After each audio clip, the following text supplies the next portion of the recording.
Պարոն Թումանյան, ով ասեց, որ մենք քաղաքի բյուջեի հաշվին պիտի այդ բնակարանները կառուցենք։ Այդ երբ է քաղաքի բյուջեի հաշվին այդ բնակարանները կառուցվել, որ հիմա էլ մենք քաղաքի բյուջեի հաշվին պիտի այդ բնակարանները կառուցենք։ Այդ բնակարանները պարտք են մեզ իշխանությունները ու իշխանություններն պետք է կառուցեն։ Բոլոր ժամանակներում էլ պարտք են եղել։ Բոլոր ժամանակներում պարտք են եղել, կառուցել են, տեսել ենք, հիմիկ վանից խոսեք, պաշտպանել եք այս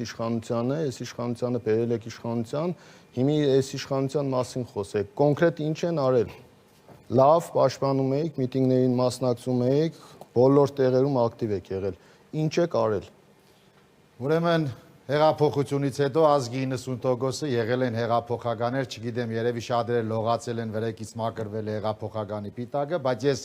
եղել եւ մնացել եմ միջև վերջ ակտիվ հեղափոխական եւ մի կետից երբ հեղափոխության գնաց կշեղվեց, մենք հասկացանք, որ ուրիշ ճանապարհով ենք գնում, մենք մնացինք այն կետում, որտեղ կանգնած էինք։ Հիմա որ մենք Պարոն Գրիգորյան, ես առաջարկում եմ բնակարարչության կետը, որովհետեւ լսում են հետաքրքիր է։ Լավ, այսպես ասեմ, հարգելի տեխնազուներ, այս տարիների ընթացքում, որ Գյումրի քաղաքով շրջում եք,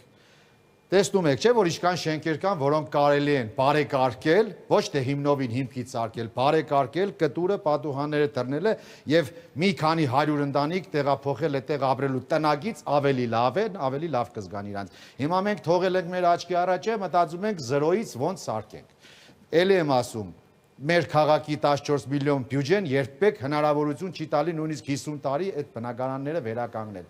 Իսկ ինչ մնում է պարոն Գրիգորյան, ձեր հարցին, այո, սխալվել ենք։ Մենք էլ ենք մարդ, մենք էլ իրավունք ունենք սխալվելու։ Մենք գնացել ենք որպես ակտիվ հեղափոխական ու ազգի 90%-ն է եղել հեղափոխական։ Հիմա մենք հասկացանք, որ իրականում գյումրեցիները եւ երևի ամբողջ Հայաստանի Հանրապետությունը հեղափոխության հարցում սխալվել են։